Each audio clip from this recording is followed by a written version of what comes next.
Assalamualaikum warahmatullahi wabarakatuh. Selamat pagi siswa ibu semua. Pada kesempatan ini ibu coba menjelaskan materi dari sudah ibu bagikan pada pertemuan sebelumnya, yaitu tentang penerapan fungsi komposisi. Yang pertama, penerapan pada fungsi inverse. Jadi kita bisa menentukan bagaimana komposisi dari fungsi inverse dengan melihat gambaran dari diagram berikut. Di sini apabila A ke B dinamakan fungsi f.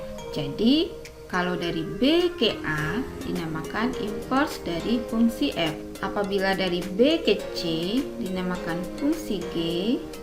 C ke B dinamakan inverse dari fungsi G.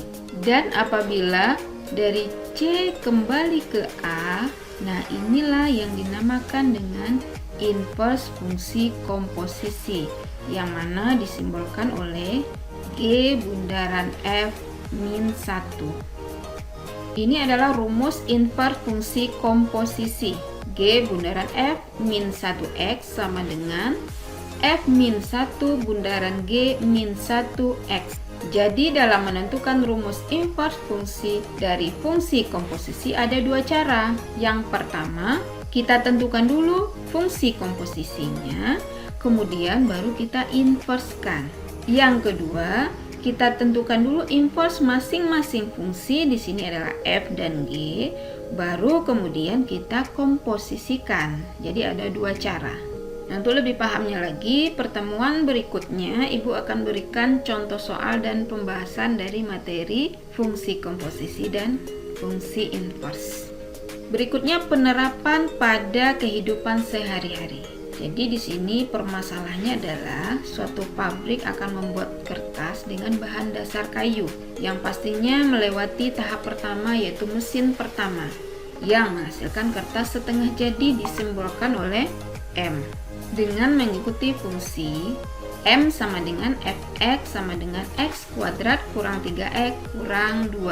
Setelah melewati mesin pertama, kemudian melewati mesin kedua, baru menghasilkan kertas. Persamaan atau fungsi dari mesin kedua itu adalah Gm sama dengan 4M tambah 2. Kita tahu bahwa X itu adalah kita tahu X ini adalah banyaknya bahan dasar kayu, kemudian M ini adalah banyaknya bahan setengah jadi. Kedua-duanya satuannya dalam ton. Nah, apabila bahan dasarnya 4 ton, berapa banyak kertas yang dihasilkan? Nah, ini adalah contoh permasalahan dalam kehidupan sehari-hari yang merupakan penerapan fungsi komposisi. Kita perhatikan pembahasannya. Kita tahu tadi proses pada mesin pertama memiliki fungsi seperti ini. Proses pada mesin kedua memiliki fungsi seperti ini. Sebenarnya apa tujuan fungsi tersebut? Jadi fungsi itu berguna untuk melihat berapa jumlah produksinya apabila bahan dasarnya diketahui. Kita selesaikan. Nah, di sini kenapa Ibu buat G bundaran F, yang mana kita jabarkan menjadi GFX. Ingat, yang di dalam kurung adalah Fx. Itulah yang kita selesaikan dulu. Kenapa Fx? Karena Fx ini adalah proses pada mesin pertama.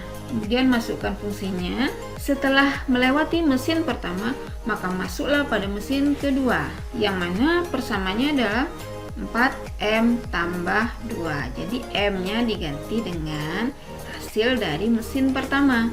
Kita selesaikan 4 kali X kuadrat, 4X kuadrat, 4 kali min 3X min 12X, 4 kali min 2 min 8 tambah 2. Jadi hasilnya adalah GFX sama dengan 4X kuadrat kurang 12X kurang 6. Bagaimana menentukan apabila bahan dasar kayunya 4 ton? Jadi tinggal kita masukkan ke fungsi komposisi yang kita peroleh dengan X-nya sama dengan 4. Jadi 4 kali 4 kuadrat kurang 12 kali 4 kurang 6 dan menghasilkan 10.